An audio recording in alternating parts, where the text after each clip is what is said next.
YouTube fam, what is up? So I'm jumping on and I want to break down the difference between wholesaling, fix and flip, and then buying rental property. Like what should you do? Where should you start if you're like new into the game? All right. And I'll tell you exactly what I would do, especially in today's market, 2023. I think today's market is unpredictable. All right. But I do believe that it's going to slow down. But before I get into that, I think a lot of you need to understand what's the difference between wholesale, fix and flip, and then rental property. So the whole point to this video is to make sure that you're on the right path and you know exactly what you need to do starting where you are today. Whether you have $1 in your bank account or $100,000 in your bank account, I'll show you exactly where to start and then what to do in my personal opinion. So if you're new to the channel, be sure to show your boy King Khang some love and boom, smash the thumbs up and make sure, boom, smash that subscribe button and then give this video a share to anyone who's interested or who you think that will benefit, from this video, especially if they're getting into the game. So first off, we only got about 30 minutes, so I'm going to rock and roll. I'm going to go real fast. I'm going to go fast, but I'm going to try to put as much details into this video as possible. So if you have any questions, comment in the chat and let's rock and roll, baby. So first, let's talk about the whole fix and flip game, all right? Because when I first got started into real estate, this is the only thing that I know how to make money in real estate, okay? It's the whole fix and flip game, all right? Where, for those of you who don't know, this is where you actually buy the property. And here's the thing, here's the problem with the whole fix and flip. So let's just say that you found a property, all right? And this property costs $100K, all right? So which means if you don't have $100,000, guess what? You have to either go raise the money you need to go get it from private or hard money. So let me explain for those of you who don't understand between private money and hard money lender. Private money is an individual. Typically someone that you know, your mommy, your daddy, all right, your aunt, your uncle, your sibling, your families, right, your friends, doctor, lawyers, right, attorney, someone that's an individual that got some cash sitting in their bank account that they want to put to use. So this is called private. And when you go borrow money from private lender, typically they will charge you between, I would say, 6 to 10%. Okay, now hard money lender, this is a corporation. It's a big operation. It's a business. Okay, and typically they will charge you, I would say, between 12 to 15%, and they will also charge you points as well. So you get into the whole fix and flip game, you got to understand that now there are a lot of risk involved, and this is why I don't want to play the fix and flip game. For those of you who don't know my stories, I got into real estate at the age of 27, and I started out as a fix and flipper. And if I were to go back in time, I would not do it. But it taught me a lot of stuff. So I think that if you're new into the game, you should not get into the fix and flip game. So because here's why. Okay, so you don't have the money. If you don't have the 100K, you got to go raise it. Plus, there's going to be rehab costs. Let's just say it costs 40K to rehab. Oh my God, I can't even spell rehab. Let's just say it costs you $40,000 to rehab this property. Well, guess what, my friend? You also need that money to fix the property up. And in the meantime, okay, it costs you money every single month, but this is not completed. Make sense? So for example, I just went to hard money lender. And typically they require you to put 10% down. I forgot. So when you go to a hard money lender, they typically require you to put 10% down. So let's just say if you're going to buy this property for $100,000, they require you to put $10,000. And then now you can go ahead and get hard money for the $90K. And then you still got to come up with the $10K, which means that can come from your private. Now, once you buy this property up, now it's going to cost you obviously rehab and all of that. And then every single month that you don't get it done, you're right. You got to pay these hard money or private money lender every single month. Now, let me explain for those of you who don't understand. The whole fix and flip game is extremely risky if you don't know what you're doing, especially if you're new into the game. Okay?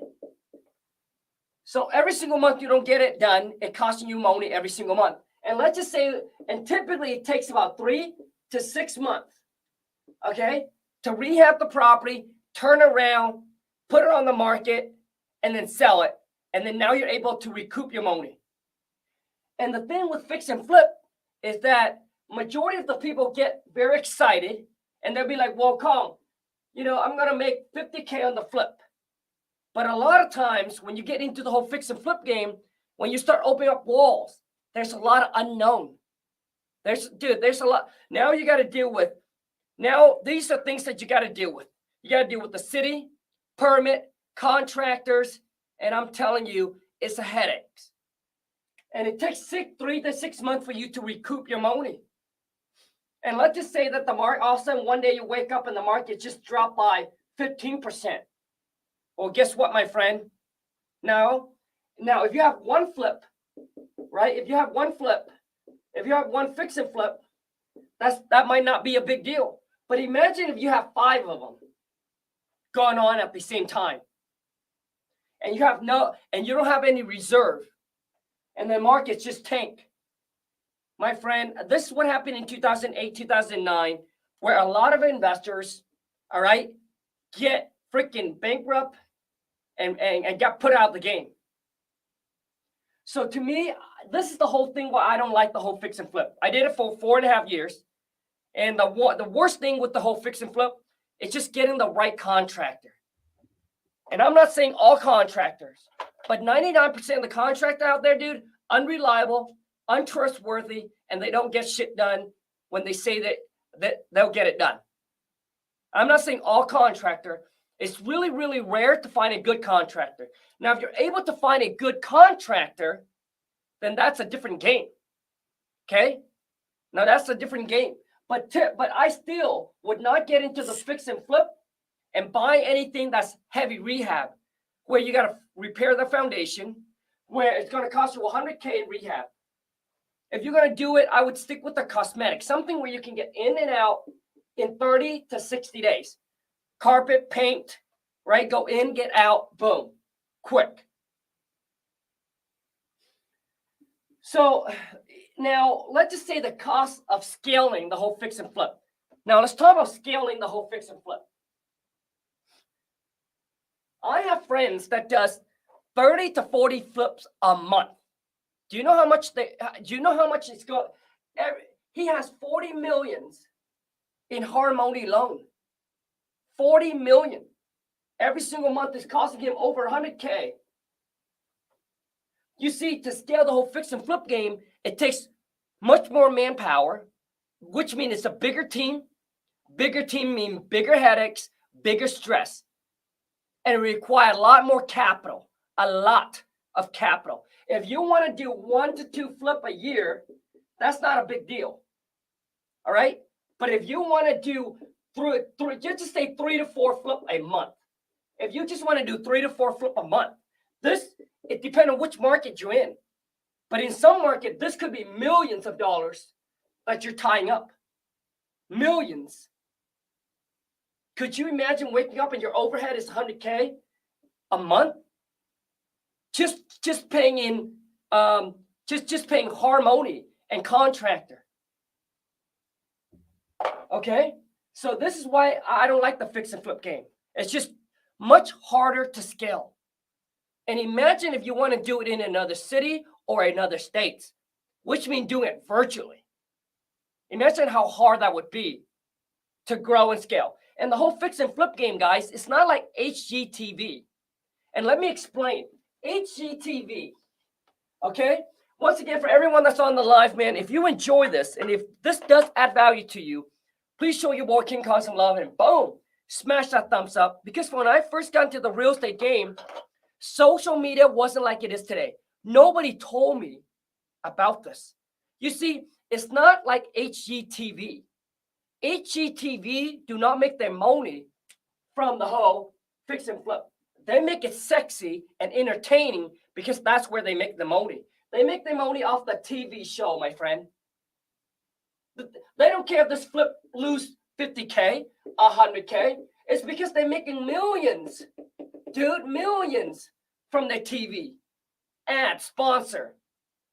So they don't care about losing 50, 100K on the flip. But for you, it could wipe you out completely. Take you bankrupt. You see, my friend, in the whole fix and flip game, I got into a deal where we were going to make 50K. And guess what? I spent 6 months on it and ended up making 5K. This is the reality of fix and flip, if you don't know. So I'm here to tell you, been there, done it. Not the game you want to play, my friend. Especially if you're new. Even if you're experienced, I wouldn't even recommend the whole fix and flip.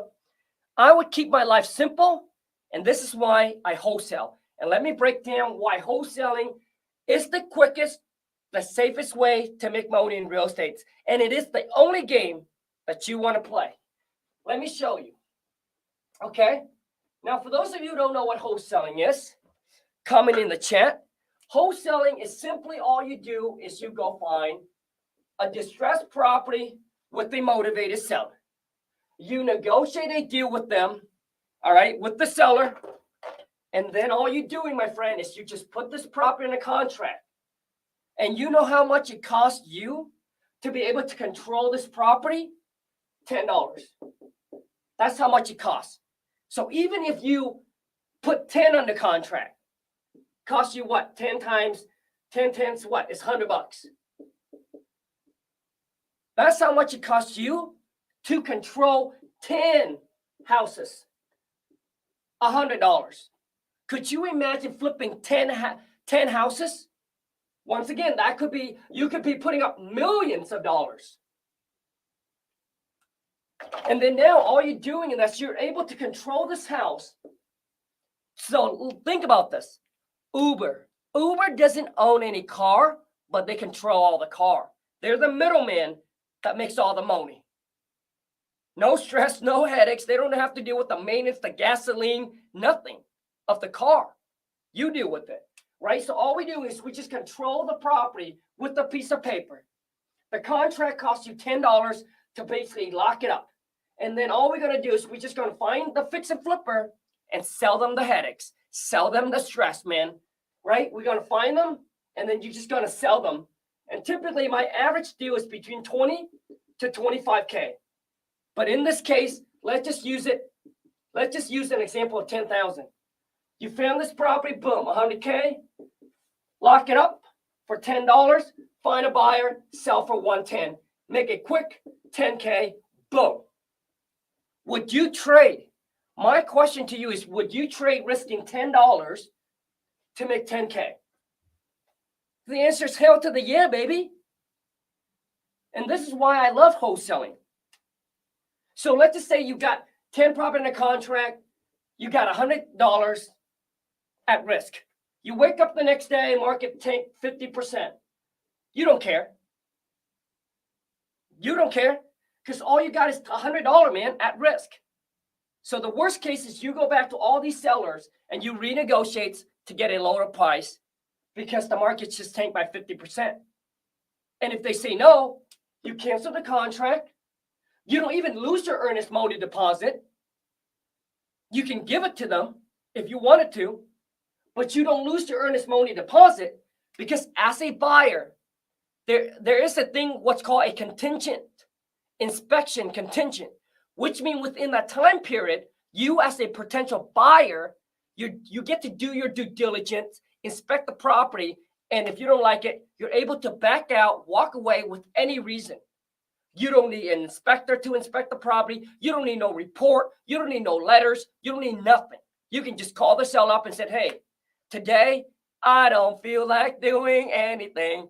Cancel the contract. Every single agent know this. All the realtors know this. All right. Every single buyer has the right to inspect the property. So you can just technically, you don't even lose anything. This is just you. This is just because you feel bad. You're like, hey, lock the property in the contract. The market just dropped. I feel bad for the seller. Who cares about it? I want to keep a good relationship with them. Boom. I'm going to release my earnest money deposit to you. $10. There you go. And watch how you scale the whole wholesaling. Okay? So for those of you who don't know, I've been virtually wholesaling for the past 5 years. Virtual wholesaling means I don't meet the property. I don't see the property. I don't meet up with the seller. I don't meet up with the buyer. Everything is done over the phone, over the internet. I have a team of 7 VAs that run my whole entire wholesaling operations. And watch how you can scale wholesaling up big time. Could you imagine? I have friends that does $1 million a month. I have a friend that does $1 million a month in wholesaling fee. $1 million. And they do it nationwide. And they team 7 to 8 employees. That's it. Could you imagine scaling the whole fix and flip up to $1 million a month? Now let's talk about my team. So right now we're doing about $100K a month. I have a team of 7 VAs. We're doing $100K a month, $100K plus a month. Okay? And I have a team of 7 VAs that run my whole entire operations, all from the Philippines. So to me, and listen, you can go in any city, any states. It's all the same thing. Pull the list, skip trace, call them, make offer, put it on a contract, and boom. So you can scale it up a lot bigger, a lot quicker, with less overhead, less capital. VAs don't cost that. VA don't cost that much. They typically go for between $3 to $4 an hour. That's pretty much it. Now, so this is wholesaling, and this is why I love the game of wholesaling. If you do it right, there's just really no risk. And it's just easier to scale up. Hold on a second. The wifey just called. Oh, man. God, all of a sudden I forgot my... Oh, okay. Oh, she's ready to go. Oh, shoot. Lon's ready to... Hold on a second. Let me text Lon really quick because I need to talk to you guys about the rental game. Give me 10-minute live on YouTube. Sorry, this is what happened when you live and when the wifey, man. When the boss calls you, dude, you got to do it. So let me take some time answering a question really quick. Victor, thank you so much for $1.99, dude. You buy me coffee today. I appreciate the love, the support, Victor. Thank you, man. But you guys don't have to give me anything, man. I appreciate you. So, see, the reason I want to do this, because when I first got into the game, man, I was lost. I was confused. I didn't know what to do or which path to take because there's so many ways to make money in real estate. So I was like, well, and the thing is, when you are confused, right? When you're not focused, when you don't know exactly what move to make, you kind of linger, right? Like you cannot move forward with confidence because you're like, well, I don't know if the right move or the wrong move. But once again, the worst move to make is not to make one. So hopefully this video can clear things up for you and put you on the right game. Now let's talk about rental. Man, I'm going to go real quick on rental because I don't got time. So let's talk about rental property. 99% of you who's watching this is not ready to buy rental property. But then you listen to all these real estate guru who tells you to buy rental property, invest in passive income. Let me tell you this, my friend. Nobody tells you this. Your boy King Kong's going to tell you so you know. If you have a job, the rental game is the worst game to start. Let me explain. So let's just say, comment in the chat and let me know that you are working at a job. You're unhappy or you're unsatisfied. You want to become your own boss. You want to have your own business because you want to control your own life, your own destiny, and your own income. Comment in the chat and let me know you have a job that you want to quit. The worst thing for you to do, my friend, is get into rental property. But every real estate investor tells you, hey, once you get enough rental, once you get enough passive income, exceed, right? Once you get enough passive income to cover your job, you, my friend, can quit and become free. This is the worst advice.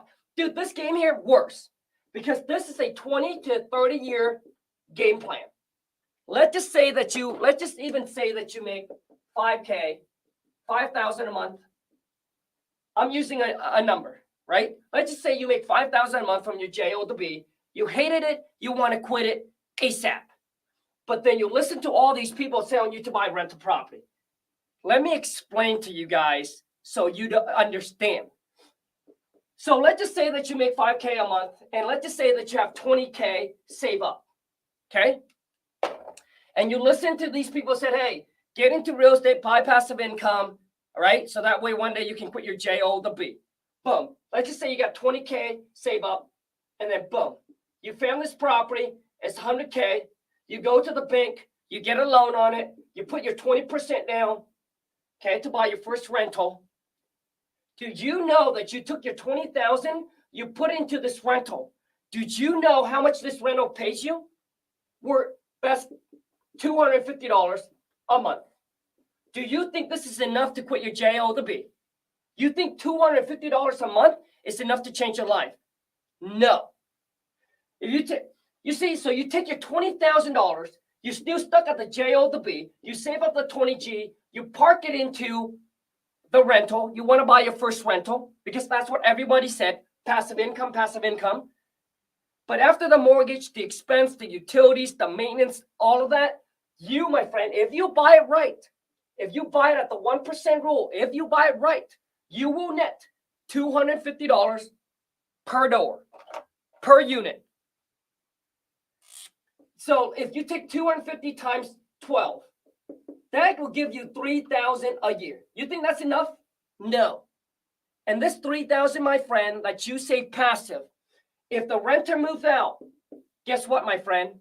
Now you do what's called a turnover. You're going to spend more than the money that you made a whole entire year to go in, repaint, put new carpet down. And if the renter trashed your rental, dude, it might cost you 10, even 20K. And where are you going to get this money? Where? Where are you going to get the $10,000 to $20,000?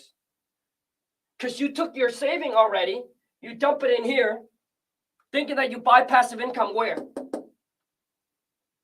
Dude, this is not the game you want to play. So to get to the point, now let's just say everything was good. If you make $250 per unit, let's just say how many units do you need to own to get to 5,000? Can someone do the math? Look, so 5,000 divided by $250 per door, you have to have 20 units. If you're working at the JO the B, how are you going to, what makes you think that you can get 20 units within a year or two? Impossible.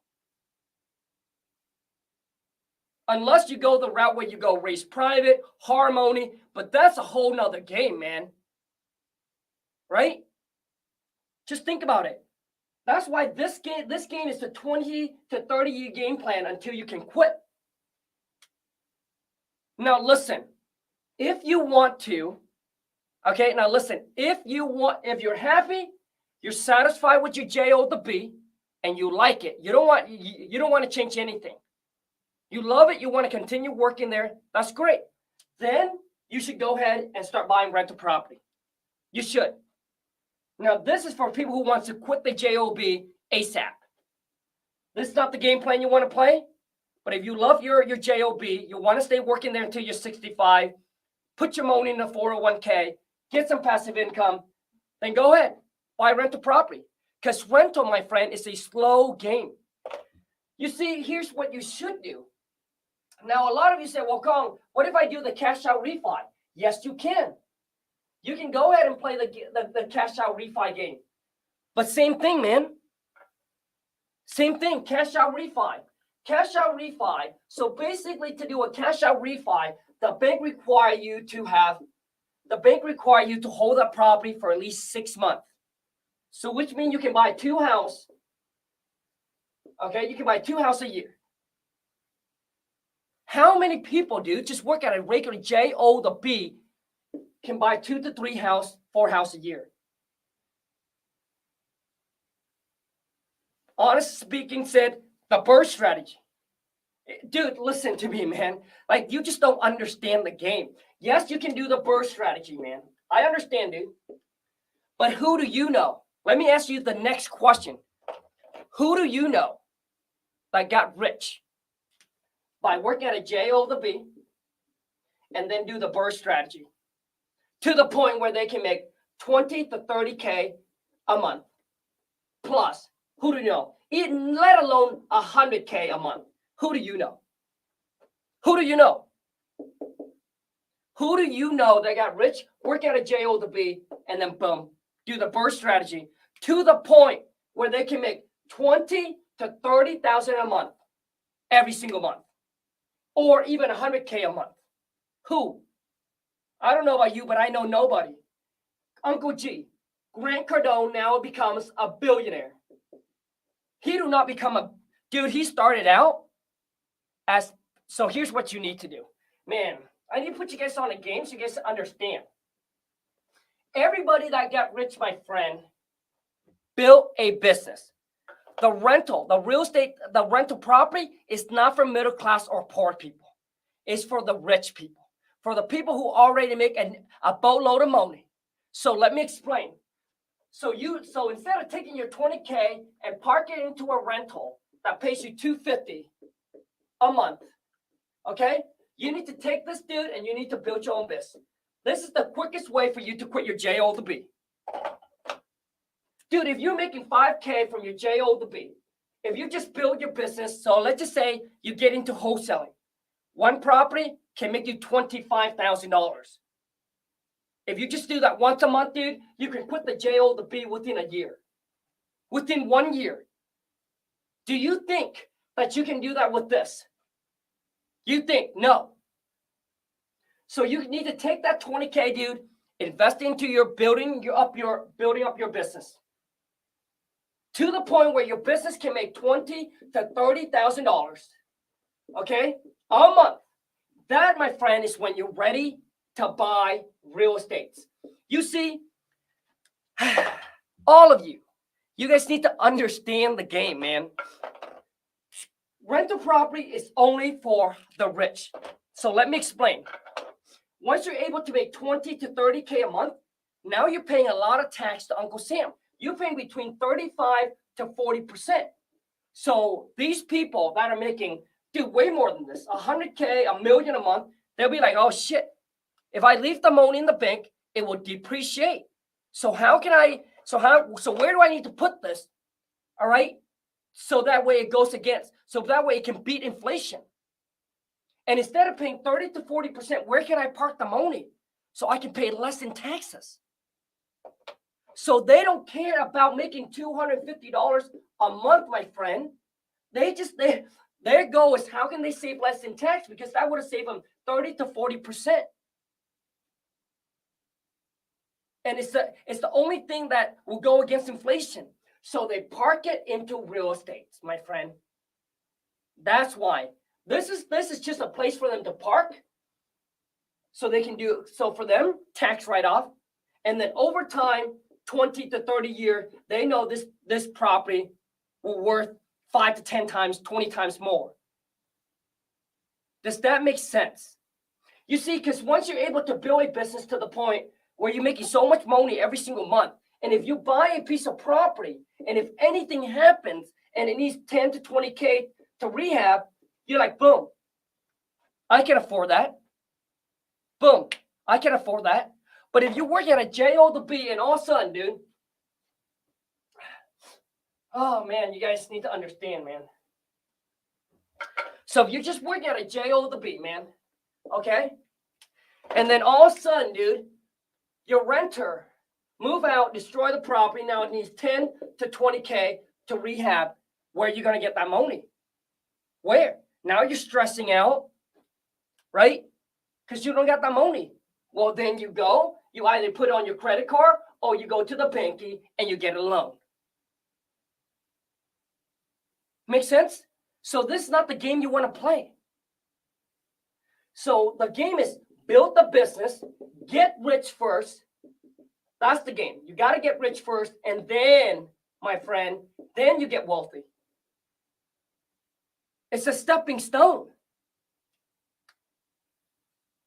I hope all of you need to understand this game, so you're not lost, confused, because every single day I'm getting messages and DM of some of you who's like this, who's like, Khang, I got 20K, I got 30K, I got 50K, and I want to go buy some rental property because I need to get away from my J-O to B. Because they don't know. Dude, this is baby money. You need to take this baby money, dude, and you need to turn into big money. That's when you're ready. All right. Woo. Anyways, guys, drop it in the chat. Any questions, I'll answer, and then rock and roll. But listen, for those of you, if you're like new into the game, you're like, hey, Khang, I want to learn how to, wholesale. I want to learn the game. I want to build the business. Check this out. Here's a free training that I created just for you. Go to WTMclass.com. It's a 15-minute video where I break down the step, the process, and show you exactly how to get into the game. And hopefully it'll help you, guide you to getting your first wholesale deal done. And here's something I don't understand. And I never understand, man. I don't know why people who are struggling financially, who are living paycheck to paycheck, who are complaining and whining like a little bitch how broke they are all the time, but then they got time to Netflix and chill. They got time to watch TV. They got time to hang out on the weekend and watch football. They got time to play video game. They got time to go shopping.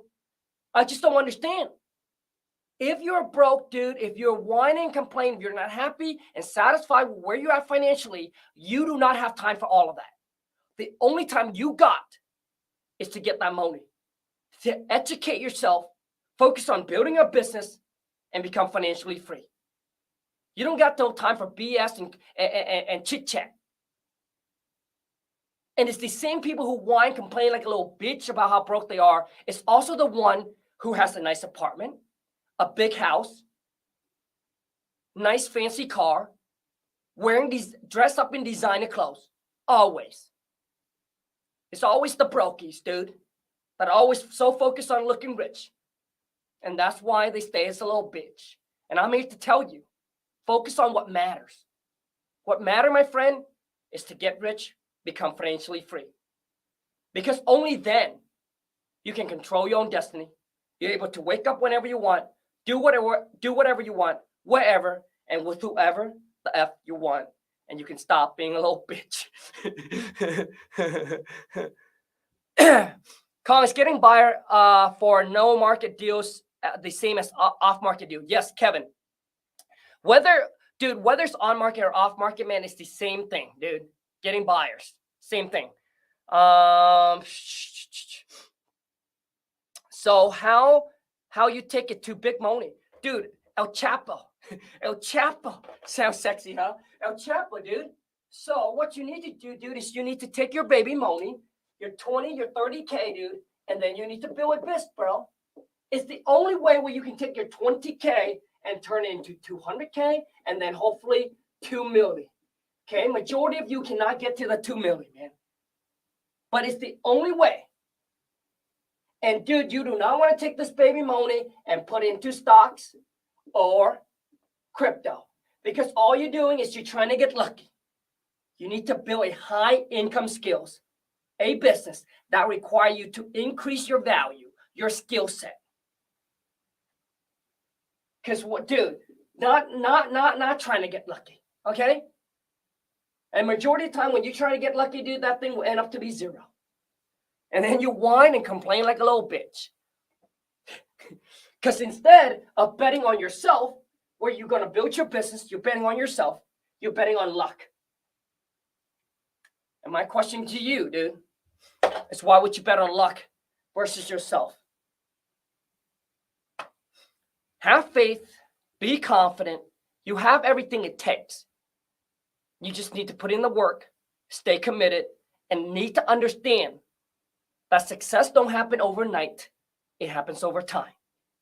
Anyways, guys, that's all I got for you today. I hope you guys enjoyed this. Once again, any questions, drop it in the chat and let me know what other topics you want me to talk about. Until next time, take care and ciao. I gotta go.